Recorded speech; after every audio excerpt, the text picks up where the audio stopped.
What's going on, guys? It's Jimmy here, and it seems like it's a perfect storm because we're going to be seeing massive car price increases with this big strike going on here between the big three, the UAW. And now we're seeing oil prices at really high. $95 a barrel. Oil closes in on $95 a barrel, keeping gas prices near summer highs. What a time to be alive, right? Wow. Gas prices, oil prices, car prices gonna be even higher. And the UAW president vows more strikes if no progress by noon on Friday. They're gonna strike more auto plants if they're not happy with their 21% raise. In fact, it's now increasing. Now, the UAW strike is expanding to the Mercedes supplier in Alabama. So it's not really even just GM, Ford, and Stellantis. Now it's actually striking to the suppliers now as well. Remember, they originally want a 46% raise and a 32-hour work week, a 4-day work week, and they want to return to old traditional pension benefits, which is just going to increase the cost of cars dramatically. The average car payment around $725 a month before these dramatic increases. And take a look at what is happening here. UAW President Shawn Fain rejecting a 21% pay increase offer from Stellantis over the weekend, saying that it's a, quote, no-go. Joining me right now is the former Chrysler CEO and Home Depot chairman and CEO, as well as Accelerate LLC founder and CEO, Bob Nardelli. Bob, it's great to see you. Thanks very much for weighing in on this important issue. You've dealt with unions your entire career. How do you view this? Well, Maria, thank you for having me on. I was encouraged that Stellantis did put an offer on the table over the weekend, and of course, I was disappointed to see a flat-out rejection. Maria, I think this thing, given the tone of it right now, that both sides have become very polarized. I think this is going to go on for a while. I think the union, UAW, is dug in. I think the companies are now dug in. And I think we're woefully underestimating the financial impact on this strike. I've lived through this, to your point. Customers are now going to become very jaundiced. Do they order a car? If they do, how long will it take to get? What will the quality be? If you already own a car, what's the serviceability from the dealership? Remember, this is far bigger than just 3 plants on strike. Every city, every state has dealers that will be affected by this. They'll start, depleting their inventory. They'll start laying their salesmen off. They will eventually lay off their technicians. So this thing has broad and deep tentacles that will affect our economy. You've talked about energy and fuel, $90 a barrel. I just filled up my tank on Saturday. Now, the good news is this administration's doing nothing, but our state governor is. He reduced the sales tax on fuel until we can get something in place to get energy costs down. So I think this will have far implications for a long time, Maria. Wow, I think that's really interesting that you've got state governors trying to address this issue as oil prices surge with what you're seeing in Georgia. But, Bob, I want to get your take on who wins and loses here, because I keep making the point, who's not striking? The employees at Toyota, the employees at Tesla. Is this a quiet victory for Elon Musk and Tesla? There's no question, Maria, that when we went through this in 7, 8, and 9, there weren't nearly the optionality out there today. But you can see Honda, Hyundai, Tesla. I mean, there's a plethora of alternatives for a consumer to purchase a car. Now, here's another important point. If one of the big three loses a sale, they're probably going to lose it for 12.2 years. That's the average age of the installed base of the car park today. So it's not like, well, when the strike ends, we're immediately going to be able to pick up where we left off. That is not true. We had the same issue again back in 7, 8, 9. An interesting article was in the AJC over the weekend with Carol Tomei. She acknowledged that they lost tremendous customer support just during the negotiations because people wanted to make sure their goods would still flow. Their competition then locked these people in for multiple years. So just the fact of going through a negotiation had negative impact on those companies. We're going to see the same thing with the big three. And of course, your point earlier, we're forcing a conversion to electric vehicles far beyond its time. There is no installed base to support the demands that are being put out by this administration for electric vehicles. We saw the Inflation Reduction Act then finally come true, has nothing to do with that. It's all about the green movement. So we're under tremendous pressure in this economy right now with inflation out of control, and nothing's being done by the administration except the feds, who are raising interest rates that are just pounding the mid-market companies. Interest rates in some of my middle market companies have gone from 2 million to 14 million. Basically 100% of free cash flow, Maria, is going to pay the interest rates.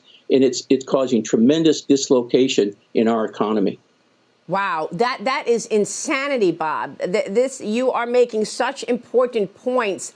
And, you know, the ripple effects, I know we're going to see massive sticker shock as well. Car prices are going to go up. But all of this is probably the clearest sign yet of how bad policy can destroy an economy. Bad policy equals bad outcomes for American citizens. Yeah, and honestly, she brings up a good point. I mean, we're not seeing Tesla, we're not seeing Honda, Hyundai, Toyota, seeing this happen to them yet. And are we going to see imports have much lower prices than American-made cars? Now, some of those have them made in the USA, but are we going to see these USA brands or these specific brands have much higher costs? Will this drive them into bankruptcy? Will people not buy these brands because they're going to be so much more higher? Don't forget here that GM had the largest bankruptcy in the history of the US ever. Back in 2009, you can see right here on the screen, General Motors filed for bankruptcy in New York with $82 billion in assets, but $173 billion in liabilities. So almost $100 billion in negative worth, $100 billion. So remember that these companies can go negative in the blink of an eye. And it was the largest industrial bankruptcy in history. And 2009 doesn't seem that long ago. Now, for comparison here, it looks like it's just a quick Google search says the average pay salary at GM is anywhere from $60,000 a year before these raises to $158,000 a year for a senior group leader before these pay raises. Also in the headlines here today is Bank of America to raise minimum wage to $23 an hour in October. Some people might be saying, wow, unbelievable, right? This is where you're seeing your inflation, right? $23 an hour. And it's going to be even more than that. Bank of America will boost its minimum hourly wage to $23 an hour in October as it heads towards a goal of raising its hourly pay to $25 an hour by 2025. Remember, it's going to be 2024 here in just a few months, okay? The company said in its statement on Wednesday. So if you're looking for a decent job, these are the companies to go to. But keep in mind here that the pay bump translates to a minimum salary of almost $48,000 a year for full-time employees. Okay? That is actually a little bit below the average salary nowadays. So these companies are just trying to keep up with the Joneses, because remember here that the average salary in the US varies largely across industries, job positions, etc. But in the US, according to Forbes, it's $59,428, round to $60,000. And this is in 2023. 2024 is right around the corner with all these massive raises that all these industries are getting. UPS, airlines, GM, Ford, Stellantis, they're all guaranteed at least a 21% raise already. Okay, pretty much, right? That's already in the contract negotiations, so they're turning that down. Okay, we're seeing all these different industries getting this. Bank of America is already raising their minimum wage. And don't get me wrong, they're not really doing this out of the kindness of their heart. They're doing this because they need to hire more people to fill slots and to be competitive against their competitors, right? This is free market. You have to understand how this works, right? Okay, so to get good people to work at their places and to make sure they don't lose decent employees to other banks, etc., right? And to fill positions, they're having to raise their pay to get decent workers to work there, okay? And $23 an hour equates to, or 20, it's whether it's 23 or 25 here, I don't know what this is equating to. I didn't do the math. Equates to $48,000 an hour, $48,000 a year. Wouldn't that be nice? $48,000 an hour. $48,000 a year. The average salary nowadays is almost $60,000 a year, right? If you're working full-time at a decent job, full-time at a good job, okay? So this is where, I mean, McDonald's nowadays, they're wanting $15 an hour. You can actually see signs here. Yeah, I mean, look at this. McDonald's is among the fast food franchises to raise wages in a tight labor market and plans to reach an average of $15 an hour by 2024 at all company-owned restaurants. McDonald's. So this is like, this is the new norm, guys. This is the new norm by 2024. Okay.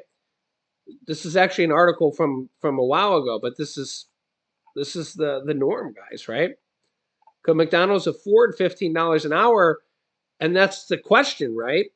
This is where your inflation comes from. Every time companies have to pay more money, the prices go up. The price of hamburgers go up. The price of fries go up. The price of everything, pop goes up. Let me know if you know what pop is. You know you're from the Northeast if you say pop instead of soda. Soda pop, right? You know you're from the Northeast if you say pop. Yeah, it's funny whenever you travel and you just say, "Hey, can I have a pop?" I don't really drink pop anymore. I drink more like iced tea, lemonade, or Arnold Palmer. Let me know if you know what Arnold Palmer is. That's like my drink, or even just water. But yeah, you're from the Northeast if you ask for pop instead of soda. Soda pop. I feel like Popeye when you just kind of saying that. But yeah, so it's just this is the price of hamburgers, the price of anything, the price of groceries. Everything is going up because it doesn't matter where it's coming from. The price of everything is going up. Labor, materials, everything. Blame it on who you want, but everybody wants more money. The price of interest rates are even going up. Wow. 2023 has really lived up to, I keep saying this, but like, is 2024 going to be as bad as 2023? I said 2023 couldn't possibly be as worse as 2022. Is 2024 going to possibly be as bad as 2023? Lord help us. Let me know your thoughts here in the comments. I'll keep you up to date here. Yeah. If you haven't yet, subscribe down below, click the bell icon, and thanks for liking and sharing these videos. I have a special guest coming on here as well here in the next day or two. Yeah, it's gonna be a good, really, really good video here. Yeah, so make sure you're subscribed. New videos come out here every day, 10 a.m., 3 p.m., and 8 p.m. Eastern Standard Time. Click here to see the return of $2 gas, or click here to see the Fed's new massive announcement. Thanks for watching, guys. Click one of those videos next, and I will see you in the next video.